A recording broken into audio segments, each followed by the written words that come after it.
will start with Unit 3, Statistics. Now, what are the topics we are going to cover in this statistics? In this statistics, we are going to see what is measure of central tendency, measure of dispersion, then what is the coefficient of variation. Then we'll see what are the moment, skewness, and kurtosis. Then we'll see how to fit a curve. If you are given a tabular data, then from that data, if you want to find a line or a curve passing through that data, then that we can do by using statistics. So first part, curve fitting, fitting of a straight line, that we'll see. Then how to fit a parabola passing through the given points. Then how to fit different types of curve, exponential curve or any other curve from the data. And then we'll see what is a correlation and regression. So these are the different parts we are going to cover in this third unit. This is very small and very easy unit. So we can finish it within 4 or 5 lectures, and we'll take the problems based on these different topics. So in first lecture, we'll see what is the statistics, then what are the central tendency, dispersion, and coefficient of variation. So these 3 points we'll try to cover in this lecture. Now, what is the statistics?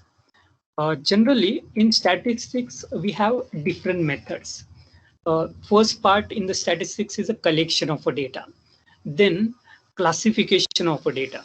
Then we have to make the analysis with that data, and depending on that analysis, making the conclusion or making the predictions. So these are the different parts involved in statistics. Firstly, the collection. Now, collection can be of any type. It may be a random collection. If we consider the class, the marks of the student obtained in a class. So these are suppose different marks. Okay, so this we can collect randomly by asking individual student what is your mark, and then writing it in any order. Okay, so this is a random collection, and generally this random collection is denoted by xi or simple x. Okay, small x or xi, that denotes this observation. Now there is one more way in which we can do the collection of the data. Okay, the other way is the value of x and the corresponding frequency. Frequency means how many times that number is repeated. Means if we consider x to be 2, then we have to check how many times 2 is repeated in that data, and that repetition we call as a frequency. Okay, so the corresponding marks and how many students got that marks. Okay, that is, this we call as a distribution of that data. There is one more way in which we can do the collection, and that is in terms of interval. Okay, now what is the interval? Okay, interval means we are given a specific range, that is from 1 to 5. How many students are there? That frequency we have to collect. Then between 6 to 10 marks, how many students got between 6 to 10 marks? Okay, that number we collect. And between 11 to 15, how many students are there? That number we collect. Okay, so this is the another way in which we can do the collection. And what is the x in that case? The mid value of these two. How we find the mid of these two? Add first and last number and divide it by 2. That gives us the mid value, and that midpoint is denoted by x. Okay, so these are the different ways: random, then in terms of frequency, and in terms of interval. Okay, these first two types are called as a discrete distribution, and this we call as a continuous distribution. Okay, why it is called as a continuous? Because we are taking the continuous values 1 to 5, then 6 to 10, 11 to 15. Now here what happened for this in between values, means between 4 to 7, the values are not taken, so it is not a continuous. 7 to 10 values are not taken. Okay, no, values are not considered. Actually, there are no values, but they are not considered between these values. So this is called as a discrete, first two types, and this is called as a continuous distribution. Okay, now when we collect the data, the first part is a collection or classification. So when we collect or classify the data, the next part is to whenever we have different types of data, the next part comes is a comparison between that data. Now, what are the ways to do the comparison between the data? Okay, there are different ways in which we can do the comparison. Okay, there are 4 different ways are there. The measure of central tendency, measure of dispersion, movements, and correlation regression. Okay, by which we can do the comparison with these different types of data. Notice this measure of central tendency. Measure of central tendency means we find a single value which represents the total data. Okay, and there are different ways in which we can find that single value. The one of the ways is mean. The mean is generally denoted by x bar. That how to find that x bar? That is, we have to find the summation of all x divided by total number of x. Okay, that is mean, or it is also called as average.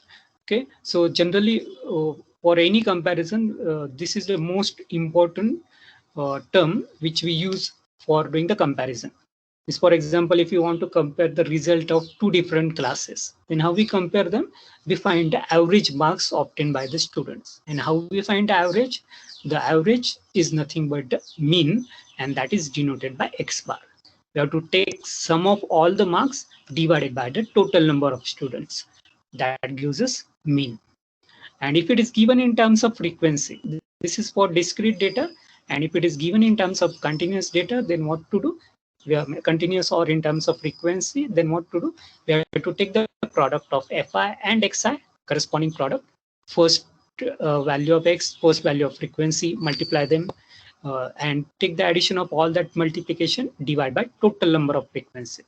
Okay, that gives us x bar. Okay, and this summation fi, this is also denoted by capital M. Okay, carefully remember both these formulas. These are very, very important formulas. In further part, we require this. Okay, already at school level, you might have learned this mean, how to find the mean of for distribution. Okay, and notation and formulas. Depending on the type of data, we use the corresponding formulas. Then next way to do the comparison is finding the median. Now, what is a median? Whatever values are there, just arrange them in ascending or descending order. Okay, all the observation you arrange them in ascending or descending order. Then the middle value, if there are odd number of terms, then the middle value will be the median, and if there are even number of terms, then find average of mean of middle 2 values. Okay, that will be the median. For even number, average of mean of middle 2 values, and for odd number, central value, middle value, when they are arranged in ascending or descending order, any order. Okay, and if it is in terms of frequency, then what to do? We have to find the cumulative frequencies. What is a cumulative frequency? We just have to add the previous frequency into that current frequency, and adding all that previous frequencies into current frequency, we get a cumulative frequencies. And the n by 2, the value of x corresponding to n by 2 cumulative frequency, or just greater than n by 2, that value of x is nothing but the median. Okay, median is hardly used for doing the comparison. Okay, mean of the central tendency is mean. Okay, this is the most commonly used central tendency. The next is mode. What is a mode? It is the value which occur most frequently. Okay, which is occurring most number of times, that we call as a mode. Okay.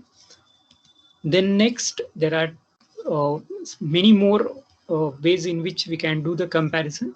Central tendencies are there. The next is geometric mean and harmonic mean. Geometric mean is take the product of all x's and take its nth root.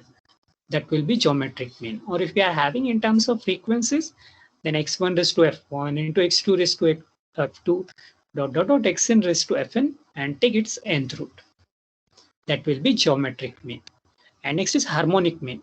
With the harmonic mean, 1 upon 1 by n into 1 upon x1 plus 1 upon x2 plus 1 upon xn. And if it is given in terms of frequency, then this is the formula for finding harmonic mean. Okay, so these are the main measures of central tendency. This gives us a single value which represent the data. And out of all these measures, the most important and which is used further, that will be mean. So only remember the formula of mean, two different formulas of mean. Okay, there will not be any problem on other median, mode, or this geometric or harmonic mean. No need to remember these formulas. Only single formula, single important measure is mean. Okay. Now there are some drawbacks with this mean. Now, what are that drawbacks? Suppose we have these two datas. Values of x are suppose 5, 5, 5, and the other table values of x are 0, 5, and 10. Now there are three values. So what is the mean of these three values? 5 plus 5 plus 5 divided by total number of terms. There are three terms. So 5 plus 5 plus 5 is 15. 15 divided by 3 is 5. So mean of this first table is 5. Now what about the mean of the second table? It will be 0 plus 5 plus 10 divided by total number of terms. There are three terms, so it will be 0 plus 5 plus 10, that is 15 divided by 3. So in both these cases, the value of mean is 5. So this single number represent both this data. But you can see there is a big difference between the observations. Here the same value is repeated, and here there is a differences between the observation. So how to, so this is not the proper way, or this is not the proper number to represent the data, because it doesn't gives us any idea about this data. So how to overcome that difficulty? So to overcome that, we have the next measure that we call as a measure of dispersion. So if you want to check whether there are the differences between the observations or not, okay, that we can check by using this measure of dispersion. Okay, because mean doesn't give us the proper idea for the idea about the distribution, about the data. So for that, to overcome that difficulty, we use this measure of dispersion. Now, what are the measure of dispersion? There are two types of measure of dispersions. The first one is mean deviation. It may be about any value, mean, median, or mode, and the formula for that is summation of fi into xi minus a mod of xi minus a divided by n. N means summation fi. Okay, so this is mean deviation, and a can be a mean, median, or mode. Okay, so we find the differences between all xi's and a value which may be either mean, median, or mode, then multiply with fi and divide by summation of fi. So we compare the differences between the observation. That gives us the mean deviation. Okay, so a can be either mean, median, or a mode. And the next very important deviation is standard deviation. And generally we use this standard deviation only. Okay, there will be hardly this mean deviation is used. Okay, this standard deviation is used in many of the problems. Now, what is the standard deviation? It is denoted by sigma. This notation, we read it as sigma, and the formula for that is square root of summation fi into xi minus x bar square divided by n. Okay, so this is the formula. And if you open this bracket and if we separate out the terms and if we simplify it, it gives us this simplified formula. So we have to remember this simplified formula. So what is that formula? Square root of summation fi xi square divided by n minus summation fi xi by n whole term square. And this term in the bracket, is nothing but x bar. Okay, this is x bar. Fi xi divided by n. N means summation fi. So this is nothing but x bar square. Okay, so this sigma we call as a standard deviation. Now, based on this standard deviation, we have one more term that we call as a variance. So if we take the square of the standard deviation, it is called as variance. Okay, so carefully remember this because these formulas, this concept can be asked for multiple choice question. Okay, so carefully remember this basic formula of standard deviation, sigma. And making use of this sigma, we get one more term that we call as a coefficient of variation. And the formula for coefficient of variation is sigma upon x bar into 100. Okay, so it compares the standard deviation with mean and multiplying with 100, it gives us this coefficient. And what is the use of this coefficient? This is mainly used for checking the consistency of the data. Because what happened? Many times while doing the experiment, we get the data from different uh, terms. And if you want to check which one is more consistent, then just looking at the data, we cannot say anything. But making use of this coefficient of variation, we can say which which part is more consistent or which observations are more consistent. Whichever having less coefficient of variation. Variation means differences. Okay? So whichever having the less differences, less variation, that will be more consistent. Okay, so for checking the consistency, we have to find this coefficient of variation by using this sigma x bar, and sigma we get by using this formula. X bar is nothing but summation fi xi by n, and then doing this calculation, whichever having the small value of coefficient of variation, that will be more consistent. Okay, we'll take a problem, then you understand how to make use of these formulas to solve the problem. Out of up till now, whatever we learn in that, the most important are the two formulas. One formula is of mean x bar, and other formula is of this standard deviation. Okay, rest of the part, there will not be any question on mean deviation or median mode. Okay, on that part. Okay, so carefully remember formula for mean and standard deviation. Now I'll take a problem based on this standard deviation. Goals scored by two teams, A and B, in a football season were as follows.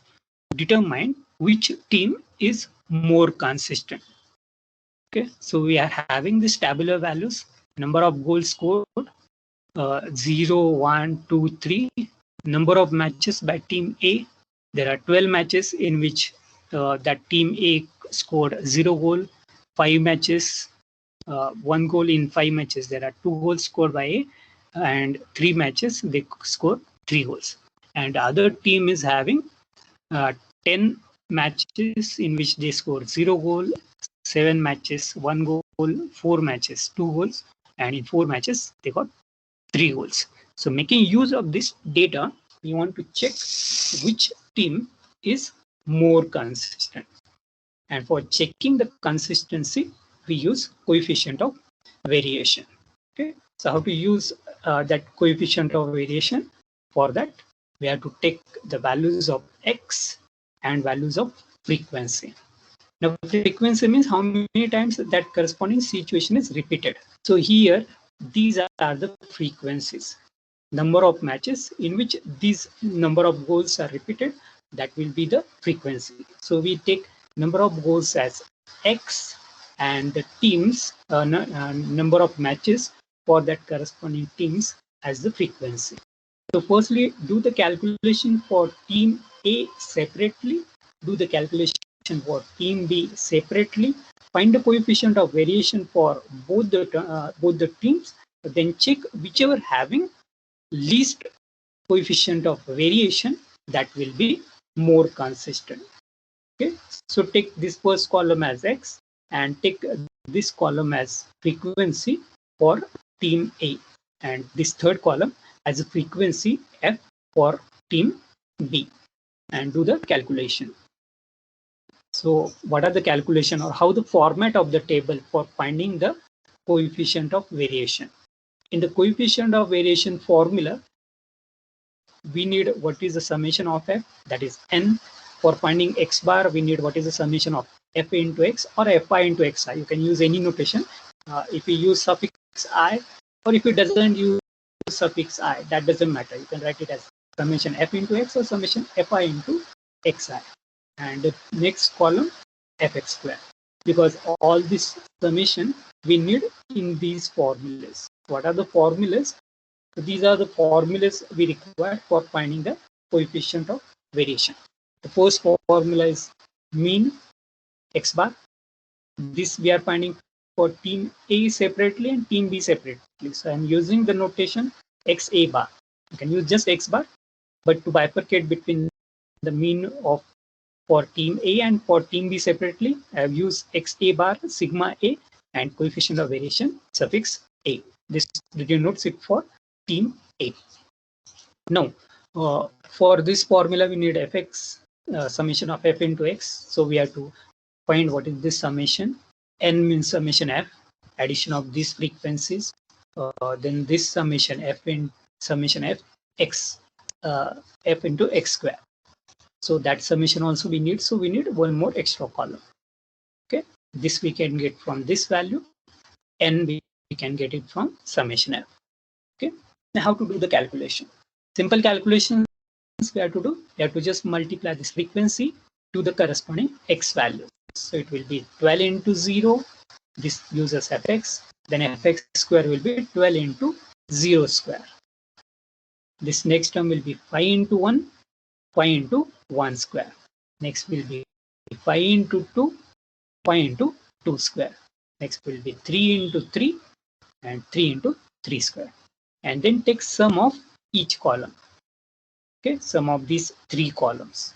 So if we take multiplication, the table will be like this. 12 into 0 is 0, 12 into 0 square 0, 5 into 1 is 5, 5 into 1 square again 5, 5 into 2, 10, 5 into 2 square will be 20, 3 into 3, 9, 3 into 3 square, that will be 27. So the corresponding summation will be 12 plus 5 plus 5 plus 3, that will be 25. Fx summation will be 24. Fx square summation is 52. Okay, now put all these values into this standard formulas. So x bar will be summation fx, that is 24, divided by summation f, that is n. It is denoted by n, that is 25. So 24 by 25 comes to be 0.96. Okay, so that is a x bar. Now put these values into this formula. Next is square root of fx square. Fx square summation of fx square is 52, divided by n is 25, and this term in the bracket, this term is nothing but x bar. So you can use this x bar directly over here. So it will be 52 divided by 25 minus 0.96. This is nothing but x bar, whole term square. Simplify it, do the calculation, that comes out to be 1.076. Okay, now put both these values into this formula. So sigma upon x bar, that will be 1.076 divided by 0.96 into 100. So this coefficient of variation comes out to be 112.11. Now we have to do the same thing for team B. Okay, just take the corresponding frequency from third column and do the similar calculation and find the coefficient of variation for team B, and then check which one having less coefficient of variation, that will be more consistent. So we'll do the calculation for team B. So for team B, x will be the same, 0, 1, 2, 3. The corresponding frequencies for team B, third column, that will be 10, 7, 4, 4. Now for finding the coefficient of variation, just make these 2 extra columns, f into x, f into x square. Okay, and we have to take the summation of these 3 columns. And what are the formulas? These are the formulas which we use for finding the coefficient of variation. That is xb bar will be summation of fx or fix. You use any notation divided by n. N will be summation f, and sigma will be square root of summation fi xi square by n minus summation fi xi square divided by n. Okay. Now just do the calculation. Simple calculations are there. F into x, f into x square, and take the sum of these three columns. So if we do the calculation, it will be 10 into 0, that will be 0. 10 into 0 square, again 0. 7 into 1, 7. 7 into 1 square, again 7. 4 into 2, 8. 4 into 2 square, 16. 4 into 3, 12. 4 into 3 square, that will be 36. And sum of these three columns will be 25, 27, and 59. And now put all these values into these standard formulas. So mean will be summation fxi, that will be 27 divided by n. N will be summation f, that will be 25. So 27 by 25, 1.08. Sigma b, standard deviation. It will be summation fixi square, that will be 59 divided by n is 25 minus this term in the bracket is nothing but x bar. So it is 1.08 square. Simplified, do the calculation. It comes up to be 1.0925. And then divide this sigma b divided by this x bar and multiply it with 100. So that gives us the coefficient of variation as 101.15. And coefficient of variation of A was 112.11, and this is 101.15. So this is less than coefficient of variation of A.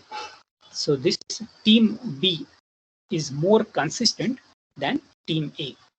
Okay. So for checking the consistency, we use this coefficient of variation.